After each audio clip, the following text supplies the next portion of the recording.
நீங்கள் பேசும்போதே வந்து தெரியுது, உங்களுடைய பேச்சில் வந்து ஆங்கிலம் கலக்காத நிறைய வார்த்தைகள் நீங்கள் வந்து பயன்படுத்திக்கிட்டே இருக்கிறீங்க. தமிழ் மீது இருக்கக்கூடிய உங்களுடைய ஆர்வம் பற்றி சொல்லுங்கள். அண்ட் இது எங்கே இருந்து ஸ்டார்ட் ஆச்சு? உங்களுக்கு பிடிச்ச ஒரு தமிழ் அறிஞரோ இல்லை யாராவது ஒருத்தவங்க இருப்பாங்களா, அதை பற்றி சொல்லுங்கள். நான் வந்து சின்ன வயசில், அதாவது என்னுடைய 3 வயதில் மேடை ஏறி பேச தொடங்கியவன். என்னுடைய அப்பாவுடைய பெயர் கிருஷ்ணன். என்னுடைய அப்பா அகிலத்திருட்டம்மா என்று சொல்லப்படக்கூடிய ஆகமத்தை மிகச்சிறப்பாக பாடக்கூடிய ஒரு ஆகச்சிறந்த இசைஞானியாக இருந்து வழிநடத்தியவர்.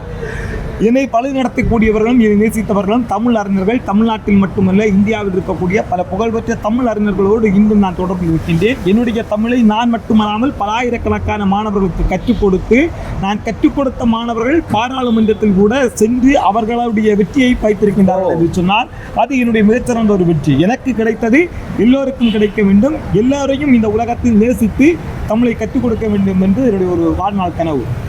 ஓகே.